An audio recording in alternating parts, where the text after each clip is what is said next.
जब से कांग्रेस और भाजपा ने अपना चुनावी घोषणा पत्र जारी किया है, उसके बाद से धान की खरीदी धीमी हो गई है। किसान नई सरकार के इंतजार में खरीदी केंद्रों तक अपनी फसल लेकर नहीं पहुंच रहे हैं। अभी तक केवल 5% किसानों ने धान बेचा है। लगभग 1,03,377 किसानों ने 5,17,000 टन धान बेचा है। आइए जानते हैं कांग्रेस प्रदेश प्रवक्ता धनंजय सिंह ठाकुर और भाजपा प्रदेश प्रवक्ता संजय श्रीवास्तव ने क्या कुछ कहा।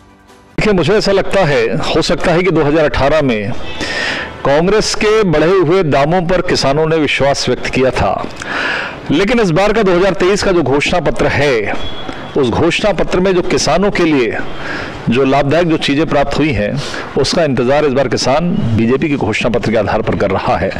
और बीजेपी की सरकार बनते ही किसान मंडियों में जाकर अपने धान को बेचेगा, क्योंकि पिछले 5 वर्षों का कार्यकाल आम जनता ने, प्रदेश की जनता ने, किसानों ने बहुत बेहतर तरीके से भूपेश बघेल जी का राज देखा है।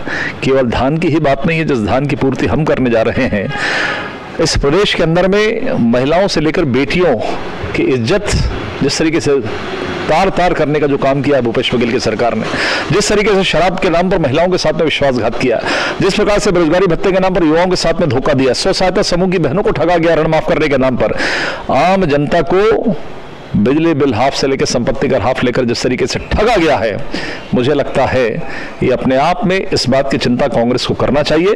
किसान जरूर इंतजार कर रहा है परिणाम का, नई सरकार का, लेकिन वो भारतीय जनता पार्टी की सरकार का इंतजार कर रहा है। और कांग्रेस इस बात को देखेगी कि किस तरीके से हम 21 क्विंटल धान प्रति एकड़ खरीदेंगे, 3100 रुपए मूल्य पर धान खरीदेंगे, किसानों के सम्मान निधि भी देंगे और किसानों की हर एक चिंता करेंगे, क्योंकि किसानों का ऋण पर जो ब्याज मुक्त किया था वो डॉक्टर मनमोहन सिंह की सरकार ने किया था। तो किसान इस बात को समझता, एक मौका दिया था, लेकिन अब कांग्रेस को दूसरा मौका नहीं मिलने वाला है। नजर नहीं आ रहे हैं धान बेचने। भाजपा नेताओं को दिन में सपना देखने की बीमारी लग गई है। भाजपा को याद करना चाहिए 2018 का वो समय जब मतदान के पश्चात किसान धान बेचने सिर्फ इसलिए नहीं गए थे कि कांग्रेस ने घोषणा किया था किसानों कर्ज माफी का, धान कीमत 25% देने का, और वही स्थिति अभी भी है। कांग्रेस के घोषणा पत्र पर प्रदेश के किसान और माता बहनों ने भरोसा किया है।